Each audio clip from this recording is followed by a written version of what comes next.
그 제가 유튜브 통해서 이 따라하는 기도라는 그 영상을 올리고 있는데 혹시 보셨나요? 예, 보시면 계시군요. 혹시 이곳에 제 채널에 구독자분 계시나요? 예, 예, 몇몇 분 계시는 것 같네요. 예, 감사합니다. 오늘 뭐 예배 드리는 분들 다 잘 될 텐데요. 구독하신 분들은 조금 빨리 잘 될 겁니다. 예, 축복합니다. 예, 감사합니다. 제가 이 따라하는 기도 이 영상을 이렇게 올리고 있는데 어떻게 이걸 처음에 올리게 됐냐면요. 제가 이제 2019년까지 지구촌 교회에서 20년 정도의 사역을 이제 마치고 안식년의 시간을 가지면서요. 아무 계획 없이 안식년 가졌는데 제 아내하고 같이 한 가지 계획을 세웠습니다. 뭐였냐면 매일 가정 예배를 드리면 좋겠다. 그렇게 이제 아내하고 얘기했는데 가정 예배는 좋은데 그걸 매일 해야 되냐 이제 뭐 아내가 그랬었는데 그래서 매일 가정 예배를 드렸어요. 근데 그 가정 예배 때 하나님께서 저희 가정에 정말 많이 은혜를 주셨거든요. 근데 하루는 그 가정 예배 말씀이 뭐였냐면 우리의 삶이 누군가에게 도움이 되는 삶을 살아라 이런 말씀이었어요. 그래서 내가 뭘 도울 수 있을까 이제 그 생각을 하는데 그날 있었던 일이 생각났어요. 우리 핸드폰에 보면 그 카톡에 생일을 알려주잖아요. 근데 그날 한 형제의 생일이 떠가지고 이 형제 생일을 어떻게 축하해 줄까 하다가 제가 기도문을 써가지고 그 형제에게 보냈어요. 근데 이제 일이 사라졌는데 답장이 없는 거죠. 그래서 이건 뭐지? 뭐 이랬는데 한참 후에 답장이 왔어요. 목사님 보내주신 기도문 읽었는데 너무 위로가 되고 감동이 된다고. 너무 고마운데 뭐라고 답장을 해야 될지 몰라서 제가 답장을 못 썼다고. 근데 너무 감사하다고 하면서 이 답장을 보냈었거든요. 근데 그 일이 생각난 거예요. 그래서 기도가 어려운 분들에게 기도에 도움을 드리자 이 생각으로 그냥 핸드폰으로 그냥 기도문을 녹음해가지고 유튜브에 이제 그 기도 영상을 올렸죠. 뭐 많은 사람이 볼 거라고 생각하지 않고 그냥 그날 주신 말씀에 순종하는 마음으로 그냥 올렸거든요. 근데 놀라운 일이 일어났죠.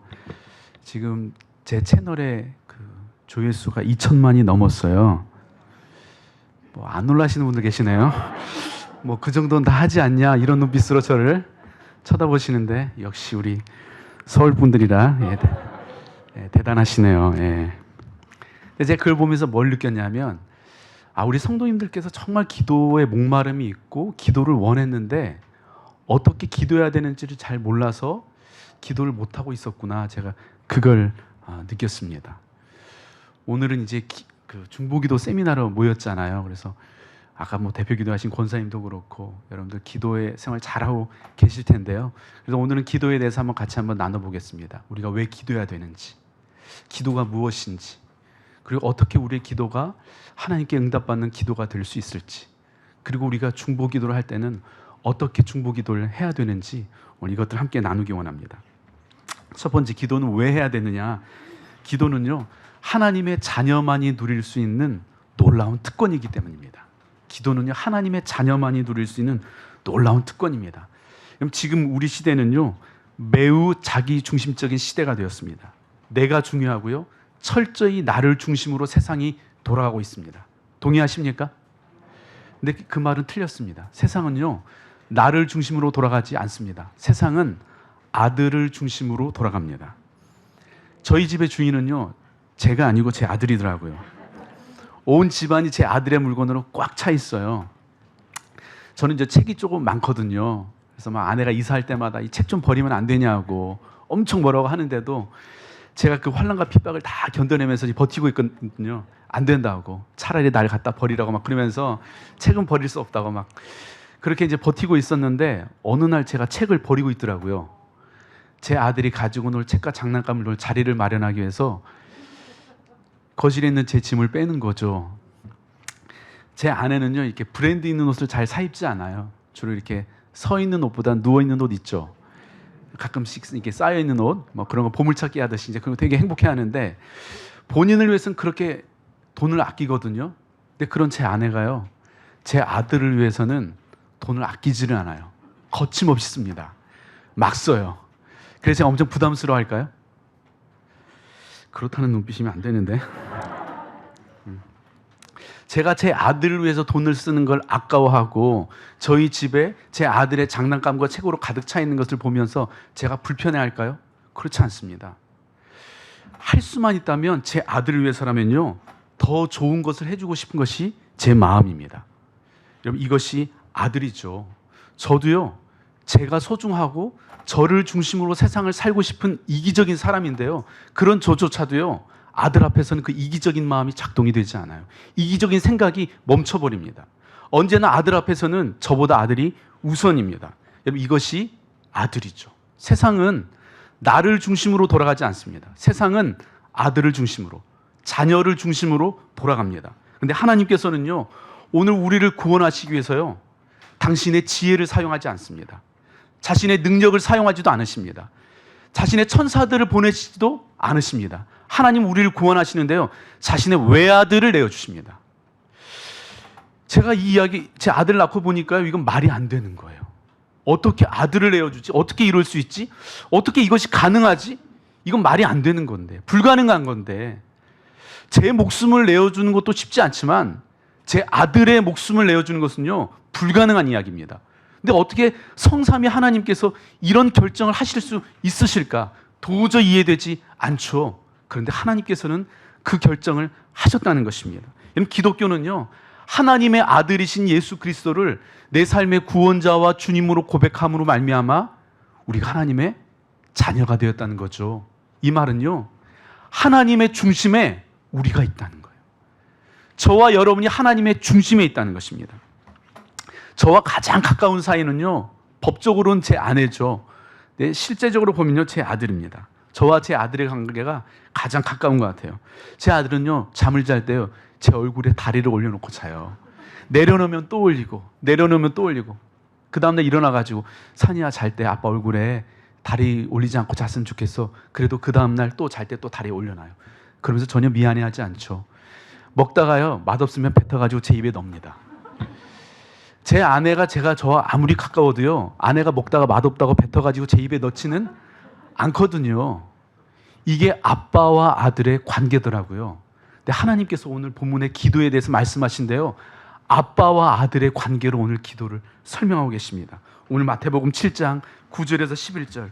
너희 중에 누가 아들이 떡을 달라 하는데 돌을 주며 생선을 달라 하는데 뱀을 줄 사람이 있겠느냐? 너희가 악한 자라도 좋은 곳으로 자식에게 줄 줄 알거든 하물며 하늘에 계신 너희 아버지께서 구하는 자에게 좋은 것으로 주시지 않겠느냐? 자녀인 우리가 떡을 달라고 하면요, 하나님은 떡집이라도 사주신다는 거예요. 생선이 먹고 싶다고 하면요, 하나님께서 생선 가게라도 사주신다는 것이죠. 오늘 우리의 기도를 들으시는 하나님은요, 우리에게 가장 좋은 것을 주기 원하시는 우리의 아버지라는 거예요. 우리의 아버지라는 거예요. 로마서 8장 32절에 보면 이렇게 되어 있죠. 자기 아들을 아끼지 아니하시고 모든 사람을 위하여 내주시니가 어찌 그 아들과 함께 모든 것을 우리에게 주시지 않겠느냐. 아들조차도 아끼지 않고 내어주신 하나님께서 우리에게 주지 못할 게 뭐가 있냐는 거예요. 구하기만 하면 하나님께 다 주신다는 것입니다. 이것이 자녀의 특권이죠. 제 아들은요, 저에게 뭔가를 요구할 때요, 제 눈치를 보지 않습니다. 미안해하지도 않습니다. 죄송해하지도 않아요. 당당하게 마치 맡겨놓은 거 도로 찾는 사람처럼 당당하게 요구해요. 아빠, 저 장난감 사주세요. 당당합니다. 근데 제 아들이 18개월 때부터 사귀었던 여자친구가 있어요. 지금 8살인데 아직까지 사귀거든요. 아주 오래된 사랑을 하고 있죠. 거의 인생의 대부분을 이 여자친구가 지금 지내고 있는데, 그 여자친구를 제가 되게 예뻐해요. 가족들끼리 같이 여행도 가고 굉장히 가깝게 지내는데, 제가 그 아이를 정말 예뻐해 주는데도 그 아이가 저한테 산이 아빠, 저 장난감 사주세요. 한 번도 그런 적이 없어요. 제 아들만 저에게 그렇게 당당하게 요구하죠. 근데 제 아들이 그렇게 저에게 당당하게 요구할 때요, 제가 무슨 생각이 드냐면, 아, 얘가 나를 진짜 지 아빠로 아는구나. 그 생각에 너무 기분이 좋아요. 하나님도 그러신다는 거죠. 여러분, 기도는요, 하나님의 자녀만이 누릴 수 있는 놀라운 특권입니다.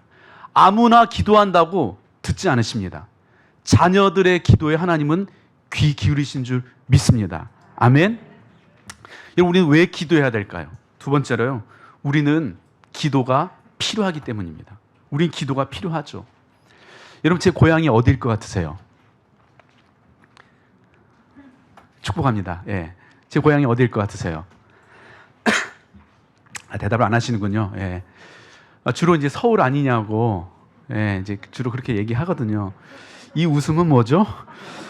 예, 아닌 거 다 안다 이런 웃음인데, 한 번은 초등학생이 집회 가가지고 제 고향 어딜 거냐 물어봤더니 몽골 아니냐고. 그날 그 초등학생하고 맞짱 한번 뜰 뻔했습니다. 예. 제 고향 몽골이 아니고요, 지리산입니다.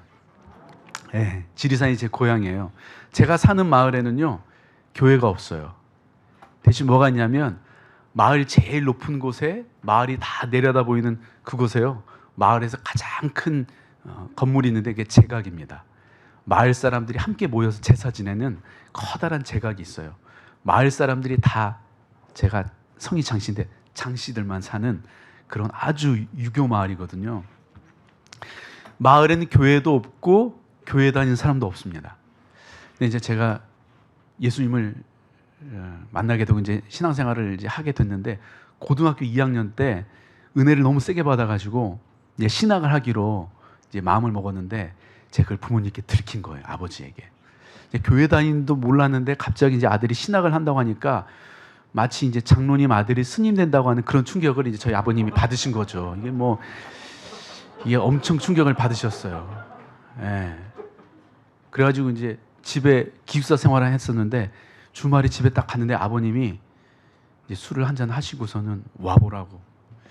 저는 아버님 앞에 무릎 꿇고 딱 앉는데, 딱 무릎 꿇고 앉았는데 저에게 뭔가를 하나 보여주시는 거예요. 그래서 뭔가 했더니 그 모의고사 시험 보면 그 성적표가 있는데, 그때 제가 신학교를 이제 한번 지원해 봤는데 그 성적표를 원래는 선생님이 저희에게 직접 줘야 되는데 집으로 보내신 거예요.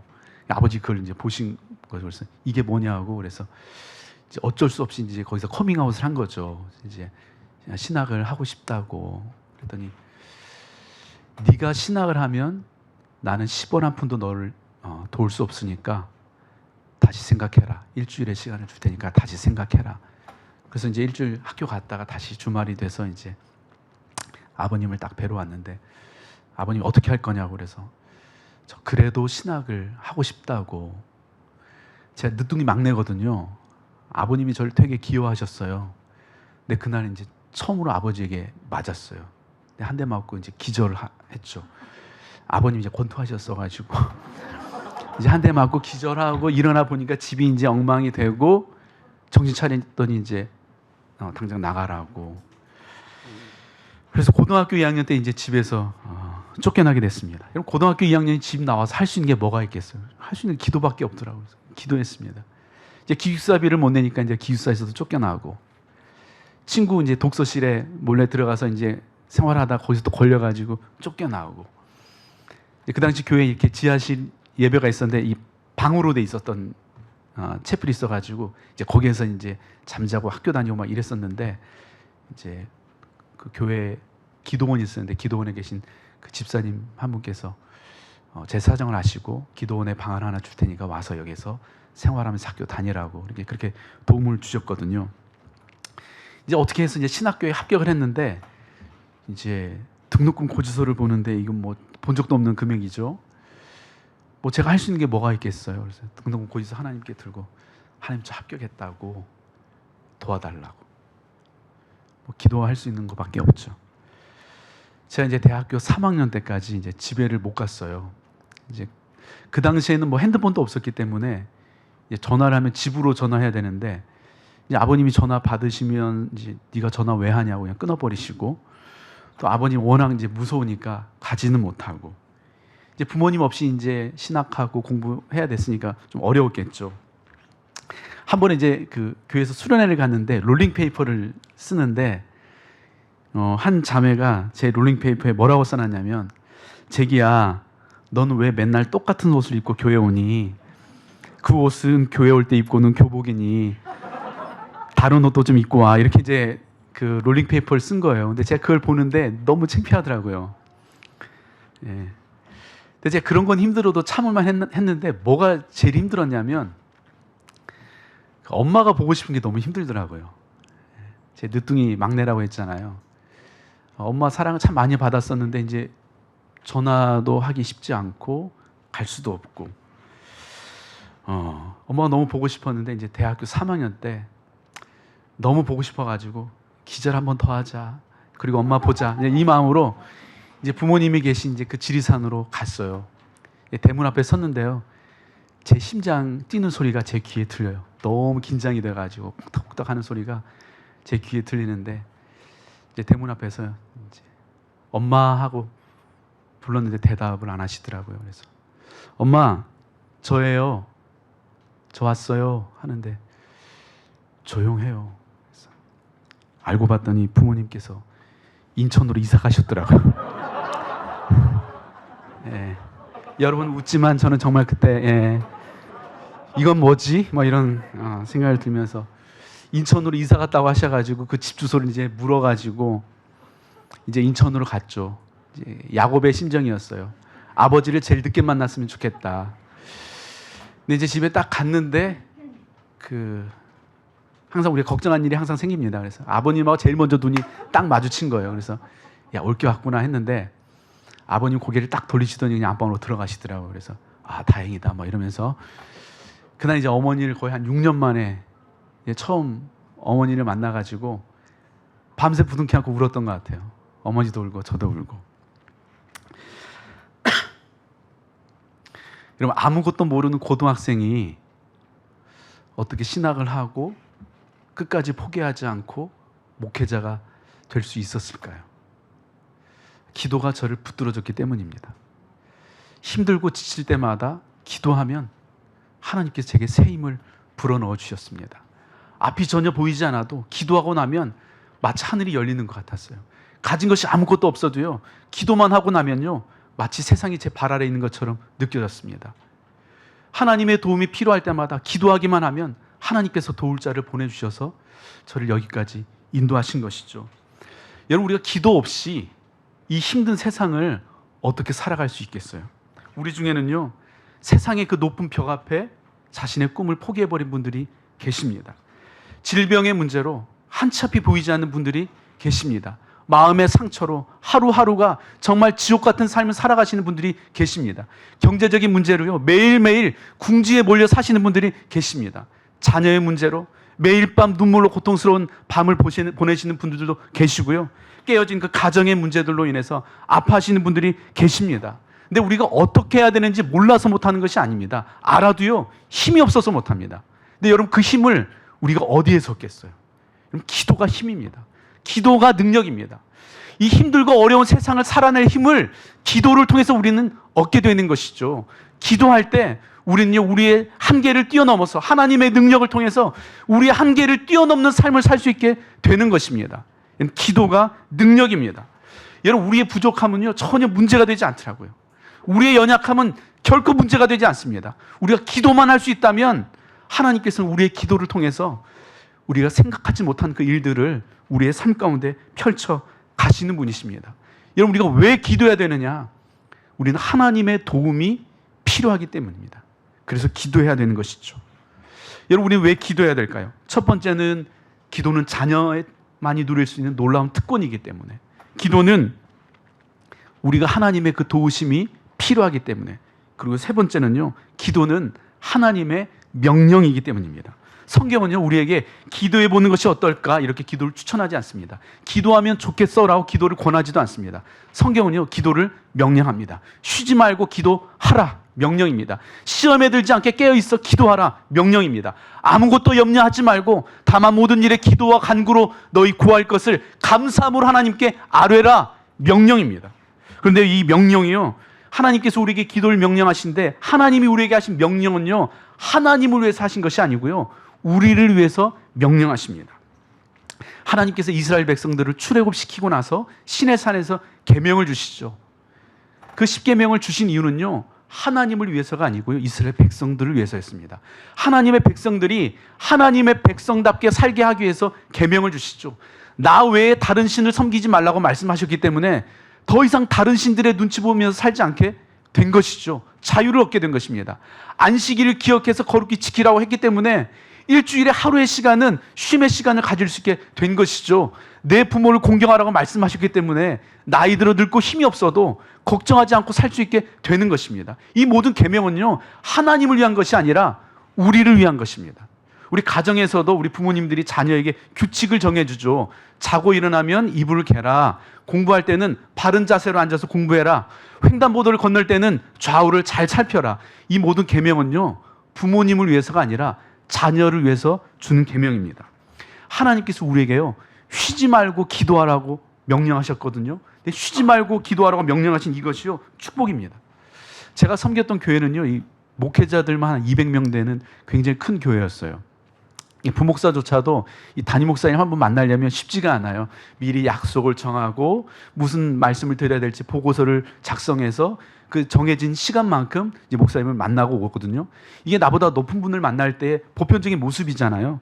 근데 쉬지 말고 기도하라고 명령하신 것은요, 우리가 기도하기만 하면 만왕의 왕 되신 하나님께서요, 언제든지 우리의 기도를 들으시겠다는 것입니다. 하나님을 만나는데요, 약속 시간을 정하고 보고서를 작성해서 정해진 날, 정해진 시간에 정해진 시간만큼 만나고 오는 것도 엄청난 일일 거예요. 근데 하나님은요, 언제든지 기도하라는 거예요. 언제든지 하나님의 방문을 두드리라는 것입니다.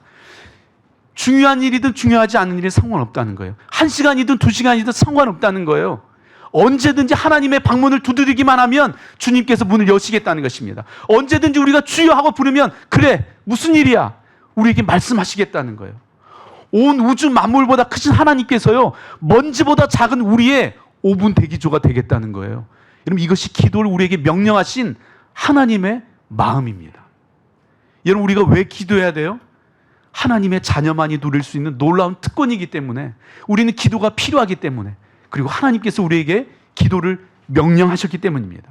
자, 그렇다면 이제 기도란 무엇일까요? 여러분은 기도를 뭐라고 생각하십니까? 저는 지난 20년 동안 이 청년 사역을 했거든요. 근데 이 청년 사역의 꽃은 제자 훈련입니다. 12명의 훈련생을 앉혀놓고 목회자 1명이 30분 강의하면 끝날 내용을 4시간씩 귀납법적으로 훈련하거든요.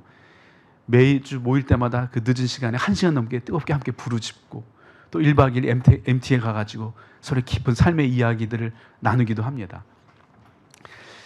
이 훈련을 받으면서 정말 많은 변화가 일어나는데, 한 번은 키가 저보다 훨씬 큰 형제가 저한테 와가지고 막 저를 끌어안고 막 펑펑 우는 거예요. 그래서 무슨 일이냐고 그랬더니, 목사님, 저 이제 하나님이 믿어진다고, 저 하나님 만났다고. 그러면서 막 등치 큰 형제가 저한테 안겨가지고 막 펑펑 우는 거예요. 이 제자훈련이 얼마나 좋은지요. 끝나면 이 후배들에게 이 제자훈련을 막 추천하거든요. 보통 제자훈련 하면요, 이제 주일날 12시에 이제 선착순으로 이제 이런 채플에서 이렇게 선착순으로 받는데, 12시에 이 제자훈련 신청하는데요, 주일 오전 8시부터 이 채플 앞에 줄을 서요, 젊은이들이. 오전 내내 이 교회 복도가요, 제자훈련 신청하는 아이들로 장관을 이룹니다. 근데 이 제자훈련이 훈련 강도가요, 굉장히 셉니다. 매일 성경 읽어야죠, 기도해야죠, 큐티 해야죠, 암송해야죠, 생활숙제 해야죠, 예습해야죠. 또 그 지각하면 벌금 내야 되고, 결석 3번 하면 무조건 그냥 아웃이고, 엄청 훈련 강도가 세요. 한 번은 이제 그 오리엔테이션 하고 나는데 분위기가 굉장히 좋거든요. 몇 시간씩 기다려가지고 신청했는데 이게 됐으니까 그 분위기가 얼마나 좋겠어요. 이제 오리엔테이션 딱 열심히 하고 났는데 한 형제가 이렇게 손을 들더라고요. 그래서 얘기하라고 그랬더니, 목사님, 그 기도가 중요한지는 알겠는데 왜 제가 벌금까지 내면서 기도해야 되냐고. 순간 분위기가 굉장히 애매해지신 거 느껴지시겠죠. 분위기가 굉장히 애매해졌어요. 그래서 제가 그 형제한테 뭐라고 얘기해 줬냐면, 왜냐하면 안 하면 죽으니까. 안 하면 죽으니까 이렇게라도 하게 해서 하는 거야. 병원에서 환자 생명이 왔다 갔다 하는데 우리 의사 선생님들과 간호사 선생님들이 환자 붙들어 놓고 이 주사 맞으실래요? 이 약 드실래요? 의견을 물어보지 않습니다. 그냥 무조건 살리고 보죠. 그게 의사 아니겠어요? 기도도 마찬가지인 것 같아요. 해도 되고 안 해도 되는 거라면 그렇게까지 하지 않습니다. 그러나 안 하면 죽기 때문에, 해야만 살기 때문에 벌금을 걷어가면서까지라도 기도하게 하는 것이죠. 저에게 기도가 뭐냐고 물어보면 저는 언제나 이렇게 대답합니다. 기도란 안 하면 죽는 것, 살기 위해 하는 것이 기도다. 우리 신앙의 선배들이요, 기도를 향해서 영적인 호흡이라고 했거든요. 여러분, 그 말이 이 뜻 아니겠어요? 안 하면 죽는 것, 살기 위해 하는 것.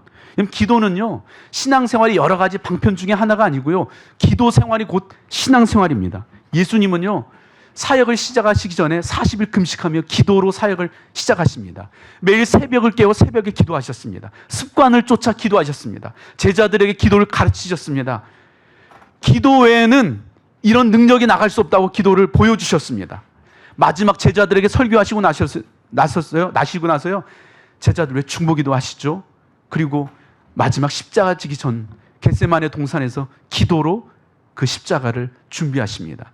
예수님의 삶 자체가 기도였습니다.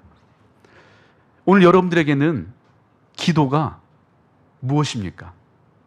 오늘 나에게 기도란 무엇일까? 자, 그러면 어떻게 하면 우리가 드리는 기도가 응답받는 기도가 될 수 있을까요? 첫 번째는요, 그냥 하라는 거예요. 기도해라. 그냥 기도해라. 제 아들이 태어나서 제일 첫 번째 한 말이 뭐냐면요, 엄마였습니다. 엄마. 안타깝게도 아빠가 아닙니다. 우리 형제님들 축복합니다. 뭐 아무리 애써봐야 결국은 엄마더라고요. 이 돌 이제 지난 이 아이가 발음도 제대로 안 되니까 엄마를 하는데요, 너무 귀여웠어요. 뭐 사실은 얘가 제대로 엄마라고 이렇게 한 것도 아니고 저희가 그냥 엄마라고 알아들은 거죠. 근데 제 아들이 엄마라고 이렇게 이야기하고 나서요, 놀라운 일이 벌어졌어요. 제 아들이 냉장고를 보고 엄마라고 하더라고요. 청소기를 보고 엄마라고 해요. 지나가는 아줌마도 엄마예요. 그냥 세상이 다 엄마죠. 그래서 제가 그 아들을 불러다가, 제 아들이 이름이 산이거든요. 장산. 산아, 너 지금 이제 2살이 됐는데 아직까지 냉장고 엄마 구분 못해? 이건 냉장고야, 엄마가 아니라고. 따라해봐, 냉장고. 제가 그렇게 했을까요? 그렇게 하지 않죠. 얘가 그냥 냉장고를 엄마라고 해도요, 그것도 너무 귀여워 보였습니다. 제 아내는요, 제 아들이 그냥 무슨 말을 해도 다 알아듣더라고요.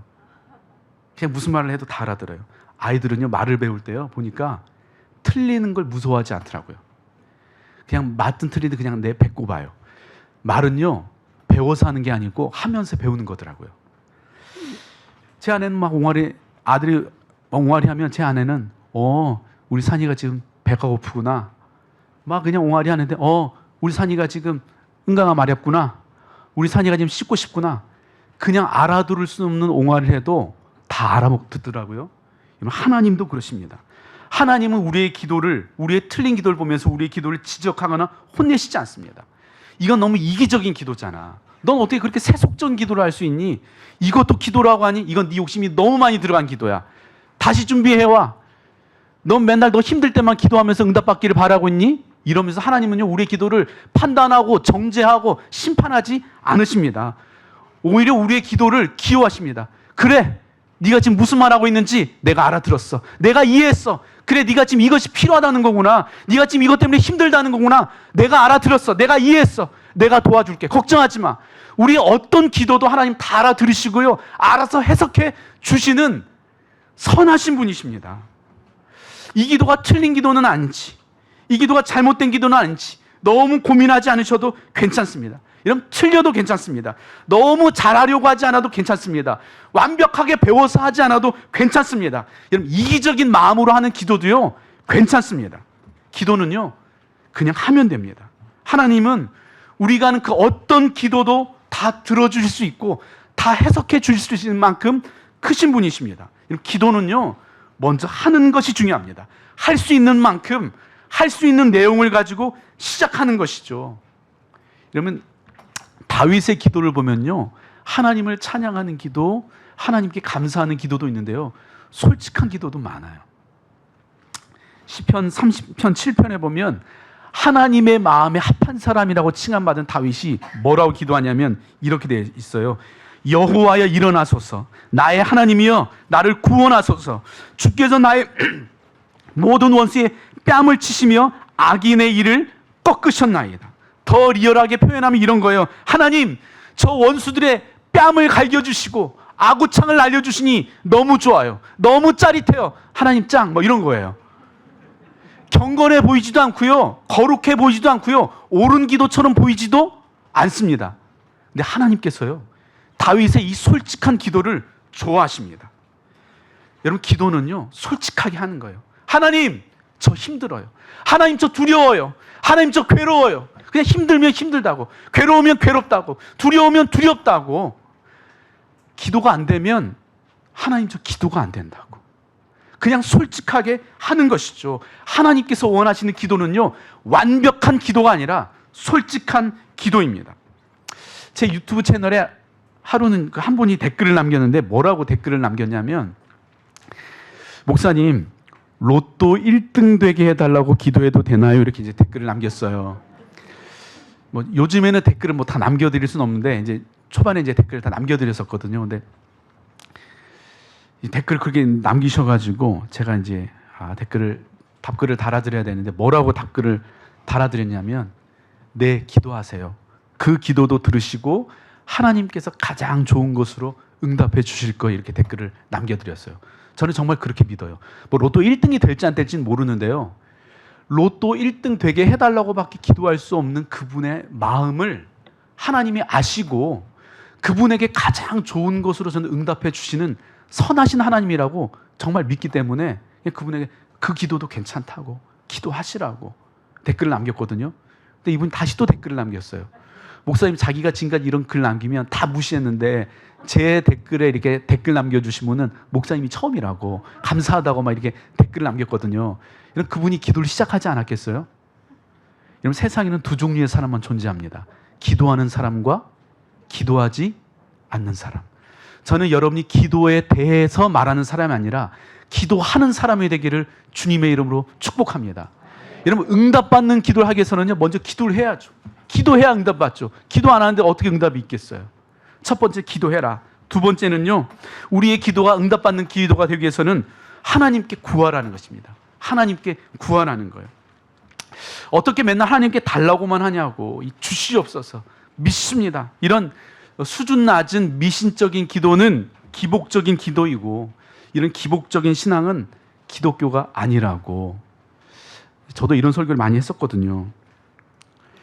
근데 제가 이렇게 하나님께 축복을 구하는 기도를 하기 시작하니까요, 성도님들이 기도에 대한 가면을 쓰기 시작하더라고요. 구하는 기도를 드리면서 왠지 죄책감을 느껴요. 마음이 불편한 거죠. 그러니까 어떻게 된지 아세요? 기도를 하지 않게 되더라고요. 물론 우리의 기도가요, 하나님과의 깊은 교제 안에서 깊은 친밀한 가운데 주님을 사랑하고 또 주님께 찬양하고, 그냥 다른 어떤 말 하지 않고 그냥 주님 이 한마디로 정말 내가 주님과 하나 되는 그 하나님의 깊은 임재를 느끼는 그런 기도를 드릴 수 있습니다. 근데 처음부터 그렇게 할 수는 없더라고요. 기도는요, 먼저 구하는 것부터 시작하는 것입니다. 여러분, 구하지 않을 거면 기도를 왜 합니까? 도와달라고도 못할 거면 우리가 신앙생활을 왜 합니까? 여러분, 우리가 기도한다는 것은요, 하나님의 도움이 필요하다는 거고요, 하나님의 기적이 필요하다는 거고요, 하나님의 응답이 필요하다는 것입니다. 시편 2편 8절에 보면 이런 말씀이 있어요. 내게 구하라. 내가 이방 나라를 내 유업으로 주리니 내 소유가 땅끝까지 이르리로다. 하나님께서 우리에게 구하라고 하세요. 그리고 구하는 자에게요, 놀라운 복을 주시겠다고 하십니다. 뭐 그냥 땅 몇 평 정도가 아니고요, 나라를 주시겠대요. 엄청나게 축복해 주시는 것이죠. 예수님께서 가르쳐 주신 그 주기도문의 내용에 봐도 구하는 기도들로 가득 차 있습니다. 예수님께서는요, 우리의 영혼의 문제에도 관심을 가지셨지만 우리의 현실의 문제에도 관심을 가지셨습니다. 그 하나님께 우리가 구하는 기도를 드리는 것은요, 너무나 자연스러운 것입니다. 여러분, 구하는 기도를 기복적인 신앙이라고 정죄해서는 안 됩니다. 여러분, 아이가 태어나서요, 가장 먼저 하는 건 뭐냐면요, 응애응애하고 부르짖는 것이죠. 갓 태어난 아이는요, 말할 줄을 모릅니다. 설명할 줄을 모릅니다. 이해할 줄도 모르고 이해시킬 줄도 모르고 아무것도 알아듣지 못합니다. 그저 부르짖는 게 전부죠. 영적으로도 마찬가지인 것 같아요. 먼저 부르짖어 구해야 됩니다. 부르짖어 구하는 기도가 기도의 전부라고 할 수는 없죠. 근데 아이가요, 평생 부르짖기만 하지는 않거든요. 부르짖다가 듣는 법도 배우고 말하는 법도 배우고 순종하는 법도 배웁니다. 그러나 언제나 시작은요, 부르짖는 것부터 시작하더라고요. 여러분 태어날 때 부모님에게 부모님 반갑다고 처음 뵙겠습니다 어머니 뭐 이렇게 대화하면서 여러분 부모님 만나지 않잖아요. 태어나 처음에는요 다 응애응애하고 부르짖는 것입니다.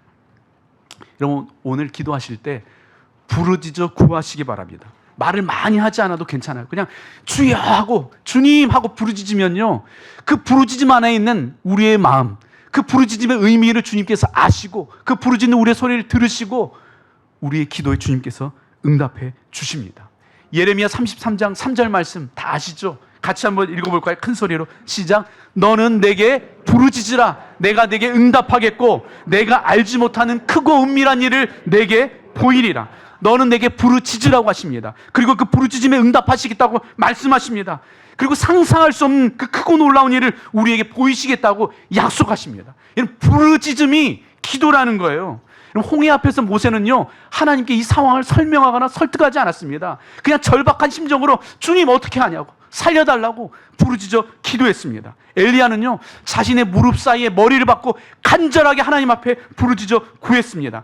앞을 보지 못하는 거지 바디메오는요 사람들이 시끄럽다고 손가락질 하는데도요 다윗의 자손 예수여 나를 불쌍히 여기소서, 다윗의 자손 예수여 나를 불쌍히 여기소서, 사람들이 시끄럽다고 손가락질하는데도 부르짖어 구했습니다. 예수님마저도 이 잔을 내게서 거두어 달라고 땀방울이 핏방울이 될 정도로 간절하게 부르짖어 구하셨습니다.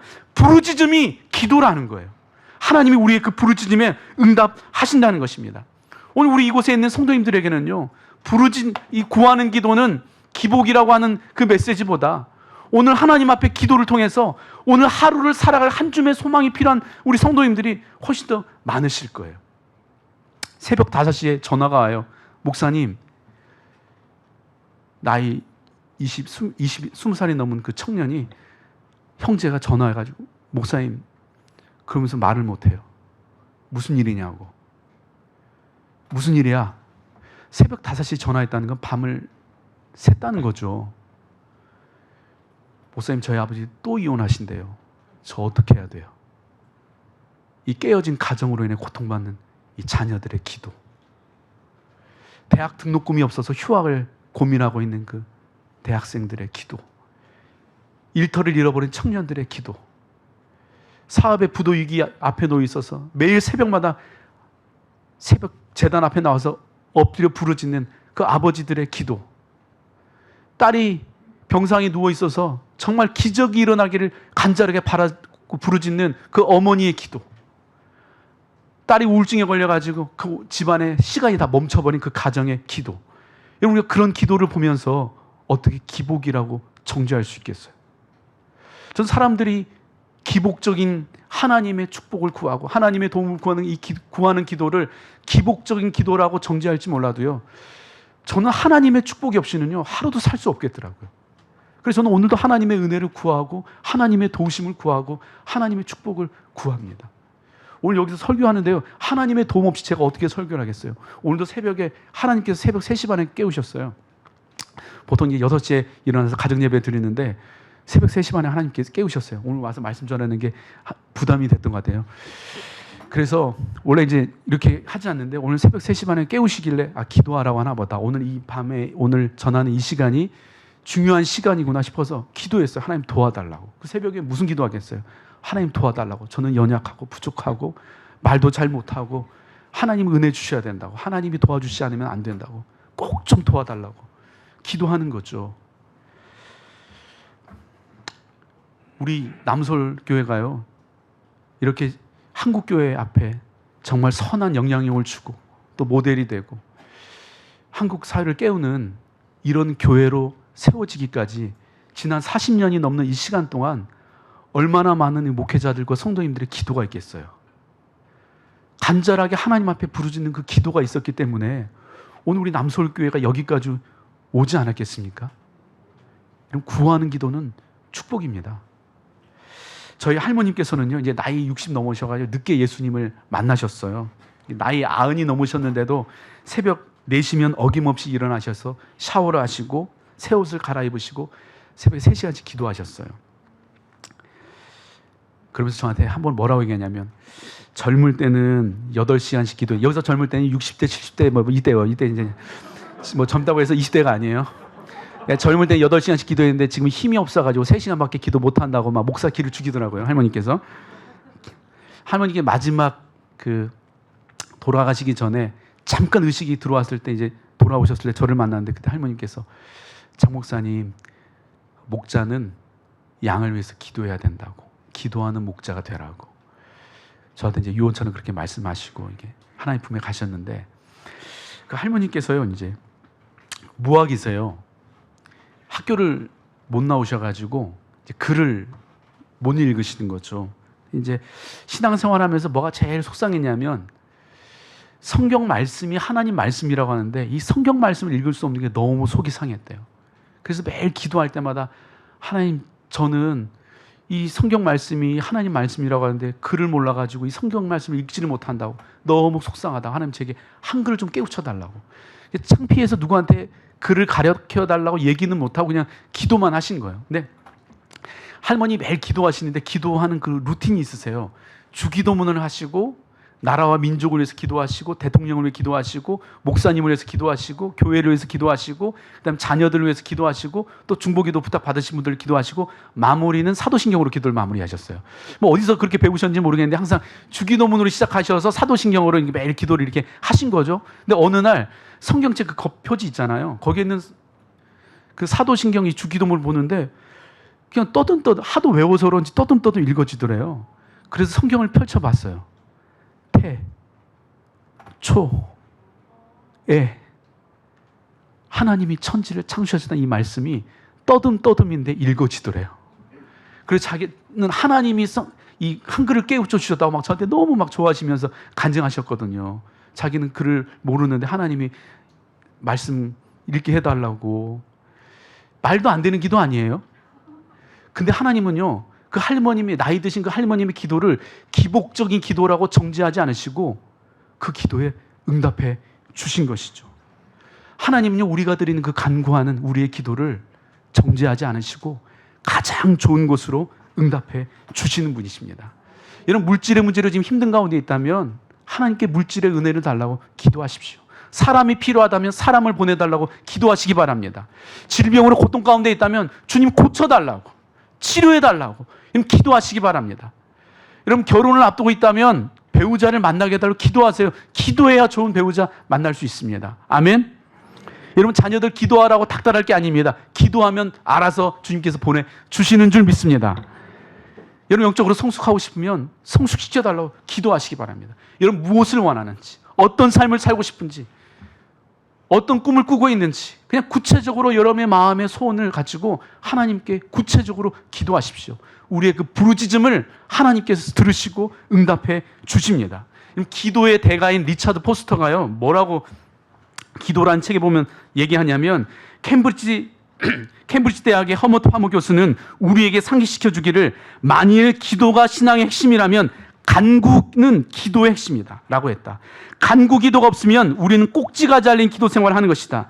나는 하나님께서 우리에게 줄 만한 구실을 찾으시다가 우리가 구할 때 얼마나 기뻐하실까 하는 것을 다시 한번 우리 모두에게 상기시키고 싶다. 기도의 핵심은 간구라는 것입니다. 우리가 하나님께 도와달라고 소리치기 시작할 때요, 하나님의 가슴이 빨리 뛰기 시작한다는 거예요. 하나님의 피가 끓어올리기 시작한다는 것입니다. 하나님의 그 전능하신 두 손이 분주하게 움직이기 시작한다는 거예요. 언제요? 우리가 부르짖어 기도하기 시작할 때.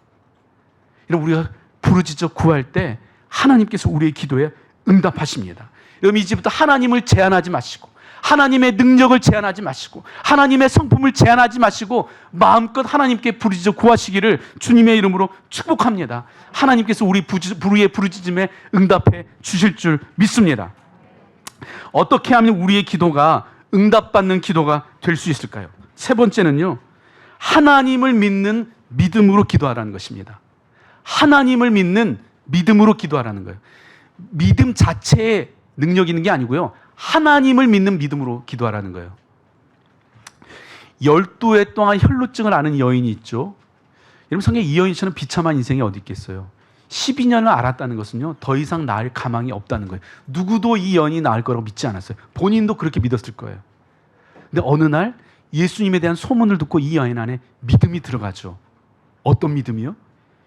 예수님의 옷깃에 손만 대도 내가 나을 거라는 믿음이 이 여인 안에 들어갑니다. 그리고 예수님의 옷깃에 손을 대죠. 그때 예수님께서 뭐라고 말씀하십니까? 딸아, 내 믿음이 너를 구원하였으니 평안히 가라. 내 병에서 놓여 건강할지어다. 이 여인의 믿음을 칭찬하십니다. 가나안의 그 이방 여인이요, 귀신 들린 딸을 고치기 위해서 예수님 앞에 오죠. 근데 예수님이 어떻게 하세요? 개취급을 하면서 돌려보냅니다. 그러니까 이 여인 뭐라고 해요? 예수님 맞아요. 저는 개 같은 여자예요. 근데 주님, 제게 부스러기 은혜라도 달라고. 주님, 저 온전한 거 바라지 않아요. 그냥 부스러기 은혜라도 달라고. 그래서 예수님께서 이 여인을 칭찬하십니다. 여자야, 내 믿음이 크도다. 내 소원대로 되리라.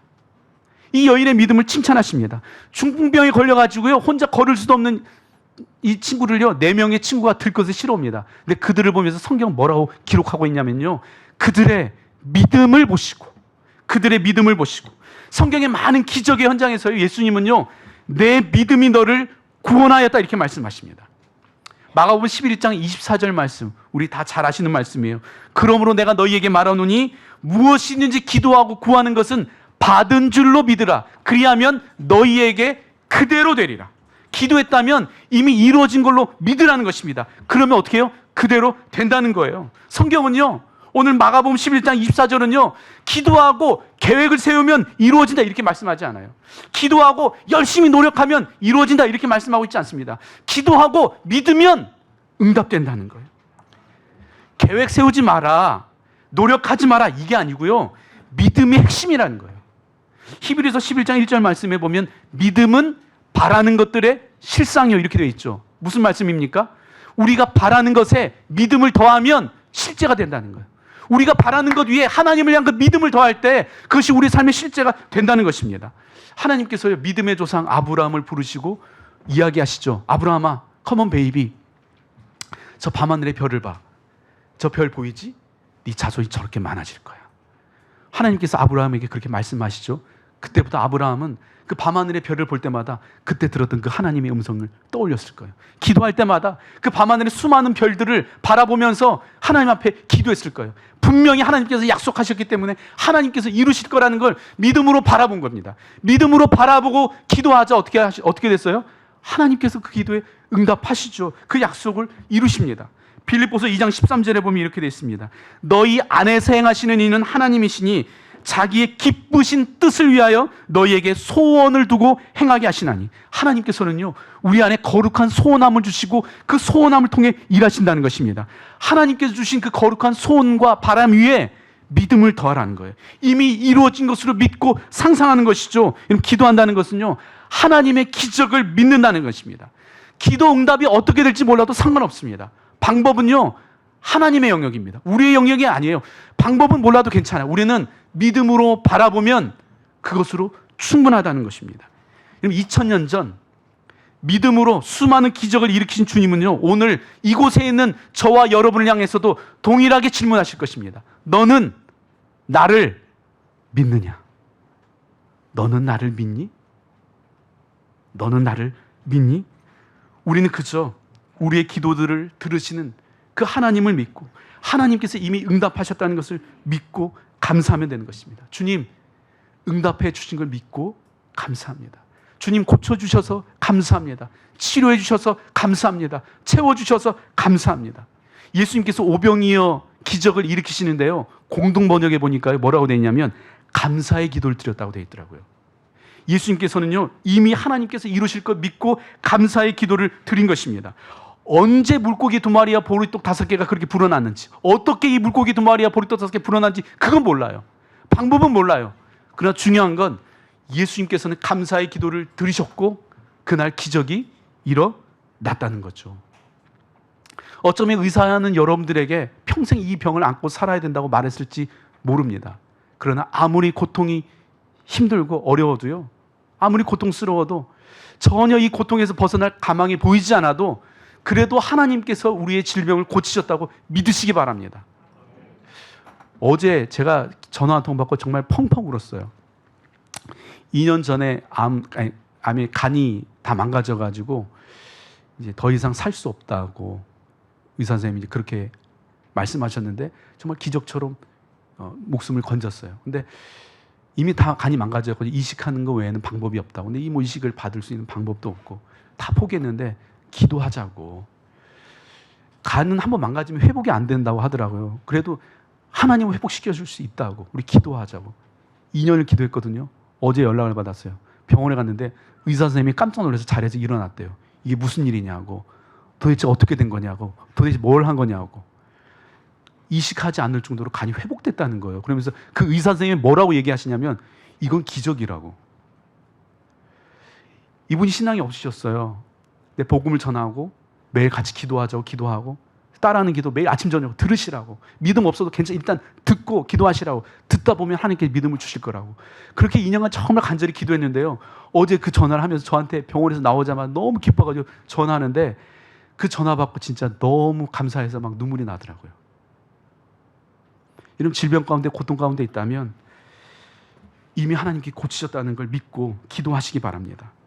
아무리 노력을 해도 끊어지지 않는 그 중독의 사슬도요, 이미 하나님께서 끊으셨다고 믿음으로 선포하시기 바랍니다. 도저히 헤어날 방법이 없는 그 빚더미에 쌓여서 방법이 보이지 않아도요, 하나님께서 모든 빚을 갚아주셨다고 믿고 감사의 기도를 드리시기 바랍니다. 지금 자녀들 보면요, 답이 안 나올 수 있어요. 답이 안 나오시죠? 이걸 어떻게 해야 되나? 그래도요, 하나님께서 우리 자녀를 놀랍게 쓰실 거라고 믿음으로 선포하시고 기도하시기 바랍니다. 도저히 우리 가정이 회복될 기미가 보이지 않아도요, 하나님께서 우리의 가정을 회복시켜주실 걸 믿고 믿음의 눈으로 바라보면서 여러분의 가정이 회복되어 있을 그 날들을 상상하면서 바라보면서 믿음으로 기도하시기 바랍니다. 여러분, 우리에게는 방법이 보이지 않지만요, 우리에게는 방법이 없지만 하나님께는 방법이 있는 줄 믿습니다. 아멘이시죠? 우리 한번 따라합시다. 나는 할 수 없지만 하나님은 할 수 있습니다. 나는 할 수 없지만 하나님은 할 수 있습니다. 여러분 믿으십니까? 여러분 정말 하나님은 하실 수 있음을 믿으시기 바랍니다. 아멘이시죠? 하나님은요, 우리 기도에 세 가지로 응답하신대요. 예스이거나 웨이시거나 노로 응답하신다는 거죠. 우리 목사님께 배웠었죠? 예스이거나 웨이시거나 노로 응답하신다고. 근데 저는 그렇게 믿지 않아요. 하나님은 저희 기도에 예스이거나 웨이시거나 노로 응답하시는 것이 아니고요, 언제나 더 베스트로 응답하십니다. 그게 예스든 노든 웨이시든 하나님은요, 언제나 내게 가장 좋은 것을 응답해 주십니다. 이 기도했는데 노라는 응답을 받을 때요, 진짜 세상이 끝날 것 같은 느낌이 들 때가 있어요. 뭐 이거 간증하려면 너무 긴데, 제가 이제 제 아내를 만나기 전에 다른 처자를 만났었거든요. 이제 기도해서 저는 결혼까지 생각했는데 이제 헤어지게 됐어요. 진짜 하늘이 무너지는 것 같더라고요. 이제 뭐 살 소망이 없는 느낌이었는데 저는 결혼하게 해달라고 기도했거든요. 하나님께서 노하신 거예요. 근데 지금 너무 감사해요. 제가 그 자매에 헤어지지 않았다면 지금 제 아내를 어떻게 만났겠어요. 그래서 제가 제 아내를 만나고 진짜 주님께 감사의 기도를 드리고 헌금을 했다는 거 아닙니까? 네, 주님 진짜 너무 감사하다고. 저와 헤어진 그 자매들이 너무 감사했어요. 지금 어디 계신지 모르지만 하여튼 축복합니다. 여러분, 우리의 기도가 예스이든 웨이시든 노든 상관없이 언제나 하나님은 가장 좋은 것으로 응답해 주십니다. 우리의 기도가 응답되지 않고 거절당한 것 같은 그런 상황일지라도, 뭔가 절망스러운 상황일지라도 여전히 하나님께서 그 상황을 다스리고 계시다는 걸 믿으시기 바랍니다. 아무리 여러분의 상황이 지금 고통스럽고 절망스러워도요, 하나님이 떠나신 것이 아닙니다. 하나님께서 외면하신 것이 아닙니다. 여전히 하나님께서 다스리고 계십니다. 가장 좋은 것을 주신 하나님께서 지금 기다리고 계시는 것입니다. 가장 좋은 것을 주시기 위해서. 제 유튜브 그 구독자분들이 이제 제 기도문을 책으로 보고 싶다고 막 댓글을 남겨주셨어요. 그래서 처음에는 그냥 감사하다고, 근데 아직 뭐 책 없다고 그랬는데, 뭐 댓글이 막 몇 주 지나도록 계속 올라오는 거예요. 막 그러면서 핸드폰으로 캡처해가지고 그걸 옮겨 받아 써가지고 그걸 막 저한테 보여주면 이렇게 고생스럽게 하고 있다고, 책으로 좀 내달라고. 그래서 기도했어요. 하나님, 책으로 보고 싶다고 하는데 책으로 기도문을 낼 수 있도록 하나님께서 인도해 달라고. 근데 한 분이 떠올랐어요. 그래서 그분에게 전화해가지고 책을 좀 낼 수 있도록 도와달라고 그랬더니, 무슨 책이냐고 그래서 그냥 기도문이라고 그랬더니, 한참 생각하더니 기도 관련 책은 규장 출판사하고 더 잘 어울리니까 규장 출판사에 그 이메일을 줄 테니까 이쪽으로 온 거를 보내래요. 그래서 그 큰 출판사에 뭐 제 책을 왜 내겠어요. 그래서 이제 그러긴 했는데 그래도 이제 보내라고 해서 기도하면서 원고를 보냈어요. 그랬더니 그 다음날 메일이 왔죠. 메일이 왔는데 15일 후에 편찬위원들이 결정해서 15일 후에 답을 준다는 거예요. 그래서 아 그렇구나, 15일 기다려야 되는구나. 그래서 이제 기도하면서 기다리려고 하는데 그날 오후에 이제 모르는 번호로 전화가 오는 거예요. 근데 이제 모르는 번호 전화 잘 안 받거든요.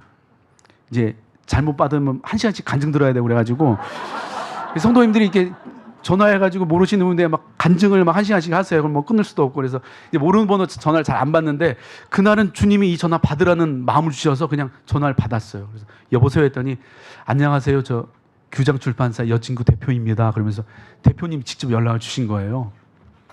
이제 보통은 담당자가 15일 후에 연락을 주는데 목사님 직접 연락 드려야 될 것 같아서 연락을 드렸다고. 그러면서 이제 만나자고 한 목사님 뵙고 싶다고 그래서 이제 만나서 교제하는데 그 대표님이 저에게 뭐라고 얘기하냐면 규장 출판사는 책을 낼 때 그냥 뭐 큰 교회 목사님이라고 내주고 그러지 않고 기도하고 하나님 응답하시면 기도를 내는데 책을 내는데 제 메일을 받고 원고도 안 읽어봤대요. 원고도 안 읽고 그냥 메일을 열고 기도하는데 하나님께서 자기의 음성을 들려주셨다고. 이 목사님은 내게 속한 종이니 극진히 대접해 드려라 이렇게 자기에게 말씀해 주셨다는 거예요. 그 목사님, 그 대표님께 그 얘기를 듣는데 막 눈물이 핑 도는 거예요. 막, 아, 하나님이 나를 잊지 않고 기억하고 계시는구나 이런 생각이 들어서. 그래서 내가 규장 출판사하고 이제 계약을 했죠. 되게 좋아하시네요. 네. 근데 이제 몇 주 있다가 또 전화가 대표님께 왔어요. 그래서 목사님이 잘 모르시는 것 같아서 자기가 말씀드린다고 규장 출판사 1년에 500개에서 한 600개 정도의 원고가 투고된다고. 그중에 2권이 책으로 나오는데 그중에 한 권이 목사님 책이라고. 잘 모르시는 것 같아서 말씀드린다고. 제가 좀 감이 없어 보였나 봐요. 이렇게 뭐 그냥 내준다고 하니까 네 감사합니다. 그랬더니 그냥 아, 이분이 좀 감이 없네 뭐 이런 느낌이어서 친히 전화하셔가지고 설명을 해주시더라고요. 그리고 제 책이 규장 출판사 전체 그 출판단 책 상반기 전체 1위를 했어요. 제 자랑을 하는 게 아니고요. 하나님이 하셨다는 거예요. 하나님은요, 하나를 구하면 2개를 주십니다. 언제나 우리의 기도에 가장 좋은 것으로 응답해 주시는 좋으신 하나님이라는 거예요. 아멘이시죠? 사람들이 종종 물어봐요. 기도 몇 번에 하면 되냐고. 얼마나 기도해야 되냐고. 답은 아주 간단합니다. 기도는요, 응답 받을 때까지 하면 됩니다. 그냥 몇 번이고 반복해서 하면 됩니다. 어떤 기도는 빨리 응답되기도 하고요. 어떤 기도는 오랜 시간 기도해야 응답되기도 합니다. 철저한 유교 가정이었던 저희 가정에서 제사를 멈추고 하나님을 예배하는 가정이 되는데 20년 기도했어요. 중요한 것은요, 우리가 기도를 멈추지 않는 한 하나님께서 반드시 응답해 주신다는 것입니다. 저는 여러분들이 기도에 지치지 않으시기를 축복합니다. 기도를 멈추지 마시고 기도를 포기하지 마시기 바랍니다. 오늘이 하나님께서 나의 기도에 응답하신 날이라는 믿음을 가지고 기도하시기 바랍니다. 기도할 때는요, 한 가지만 생각해야 돼요. 한 가지만. 오늘 주님께서 반드시 응답하신다. 오늘 주님이 나의 기도에 반드시 응답하신다. 이 한 가지만 생각하고 기도하는 것입니다. 그때 하나님께서 우리의 기도에 응답해 주십니다. 기도의 종류에는 다양하죠. 뭐 통성기도, 침묵기도, 방언기도, 대화기도, 선포기도 이렇게 기도의 형식에 따라 기도를 구분하기도 하고 감사기도, 찬양기도, 치유기도, 간구기도 이렇게 기도의 내용에 따라 이 기도를 분류하기도 하거든요. 근데 다양한 기도 중에 가장 하나님의 성품에 가까운 기도가 있다면 그것이 중보기도입니다. 하나님의 성품에 가장 가까운 기도. 중보기도는요, 다른 사람을 위해서 하는 기도거든요. 철저하게 이타적인 기도이기 때문에 하나님의 성품에 가장 가까운 기도가 중보기도입니다. 로마서 8장 34절에 보면 예수님께서 우리를 위해서 중보기도하십니다. 누가 정죄하리요? 죽으실 뿐 아니라 다시 살아나신 이는 그리스도 예수시니 그는 하나님 우편에 계신 자요 우리를 위하여 간구하시는 자시니라. 예수님의 이 중보기도 덕분에 그나마 우리가 이렇게 사는 것 아니겠어요? 여러분, 중보기도는요, 하나님의 성품에 가장 가까운 기도입니다. 또 하나님께서 가장 기뻐하는 기도가 바로 이 중보기도인데요. 하나님께서 우리에게 말씀하신 이 3계명이 뭡니까? 하나님을 사랑하고 이웃을 사랑하는 것. 근데 저는 우리가 할 수 있는 이웃사랑의 가장 최고의 표현이 기도인 것 같아요. 사랑하지 않으면 기도는 못 하더라고요. 시간을 내서 기도하는 건 정말 사랑하는 마음이 없으면 할 수 없더라고요. 하나님께서 가장 기뻐하시는 이웃사랑의 실천이 저는 이 중보기도라고 믿습니다. 또 이엔 바운즈 목사님께서 이런 말씀하시죠. 교회는 더 좋은 방법과 계획을 추구하지만 하나님은 더 좋은 사람을 찾으신다. 성령의 역사는 어떤 방법이 아니라 기도의 사람을 통해 이루어진다. 이렇게 말씀하십니다. 하나님은요, 하나님의 일을 하는데요, 바로 이 기도하는 사람, 중보기도하는 사람을 통해서 하나님께서 동역하신다는 거예요. 여러분, 중보기도는 하나님의 성품에 가장 가까운 기도이고 하나님을 가장 기쁘게 하는 기도이고 하나님과 동역하는 기도가 중보기도입니다. 오늘 이곳에 중보기도에 헌신하신 분들 계실 텐데요, 우리 그분들에게 감사의 우리 박수 한번 드리십시다. 이분들의 기도가 있기 때문에 우리 남서울교회가 이렇게 영적으로 든든하게 세워져 가는 것이죠. 근데 중보기도에 대해서 이야기할 게 정말 많거든요. 중요한 것들이 정말 많은데 그 중에 딱 한 가지만 이야기한다면 저는 그것은 공감이라고 생각합니다. 공감. 중보기도할 때 가장 중요한 한 가지는 공감인 것 같아요. 제가 상담을 하거나 어떤 분을 위해서 기도할 때 가장 먼저 하는 기도가 있거든요. 그 기도가 뭐냐면, 하나님, 이분의 마음이 제게 느껴지게 해주세요. 이분의 아픔이 제게 느껴지게 해주세요.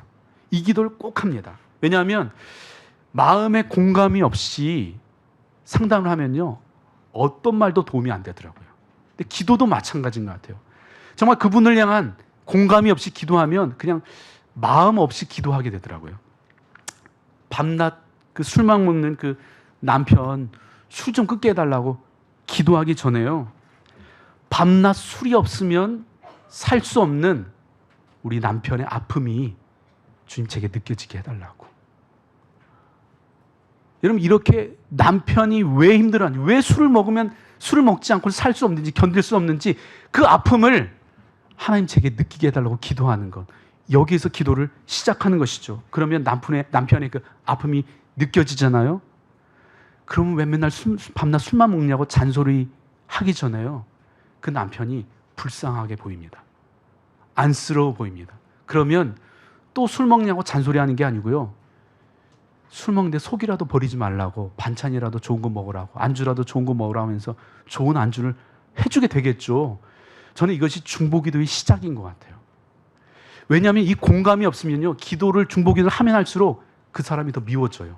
응답 없는, 변하지 않는 그 사람이 자꾸 미워지더라고요. 기도하면 할수록 마음이 더 답답해져요.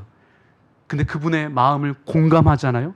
그분의 아픔이 내게 느껴지고 슬픔이 느껴지고 그분의 삶의 무게가 내가 느껴지면 그 마음으로 기도하면요, 기도하면 기도할수록 그분을 향한 마음이 더 간절해지더라고요. 로마서 8장 26절 27절에 보면 성령님께서 우리를 위해 중보기도 하시는데요, 이렇게 기도하십니다. 이와 같이 성령도 우리의 연약함을 도우시나니 우리는 마땅히 기도할 바를 알지 못하나 오직 성령이 말할 수 없는 탄식으로 우리를 위하여 친히 간구하시느니라. 마음을 살피시는 이가 성령의 생각을 아시나니 이는 성령이 하나님의 뜻대로 성도를 위하여 간구하십니다. 이 부분을 메시지 성경은 이렇게 번역했습니다. 어떻게 또 무엇을 기도해야 할지 몰라도 괜찮습니다. 그분이 우리 안에서 우리를 위해 우리의 기도를 하십니다. 할 말을 잃어버린 우리의 탄식, 우리의 아픈 신음소리를 기도로 만들어주시기 때문입니다. 오늘 성령님께서 우리를 위해서 중보기도 하시는데요, 어떻게 기도하십니까? 말할 수 없는 탄식으로요. 할 말을 잃어버린 우리의 탄식, 우리의 아픈 신음소리를 기도로 만들어주신다는 거예요. 성령님께서 우리의 마음에 공감하신다는 것이죠. 오늘부터 여러분 중보기도 하실 때 이 기도를 먼저 하시면 좋겠어요. 주님, 사랑하는 남편의 아픔이 제게 느껴지게 해주세요. 우리 자녀들의 그 무거운 짐을 지고 하는 그 마음의 무거움이 오늘 제게 느껴지게 해주세요. 우리 성도님들의 삶의 무게가 주님 제게 느껴지게 해주세요. 우리 목사님의 그 마음에 어깨에 진 무거운 짐이 하나님 제게 느껴지게 해주세요. 저분의 삶이, 저분의 아픔이, 저분의 삶의 무게가 오늘 제게 느껴지게 해주세요. 이렇게 기도하기 시작할 때 우리가 기도하는 곳마다 살아나는 역사가 일어날 줄 믿습니다. 여러분이 가정을 위해 기도하면요, 가정이 살아나게 될 것입니다. 교회를 위해 기도하면 교회가 살아나게 될 것입니다. 주님의 마음으로 함께 공감하는 마음으로 기도하면, 여러분 나라를 위해서 기도하면 나라가 변화될 것입니다. 여러분 우리의 중보 기도가요, 역사를 만들어가는 거예요.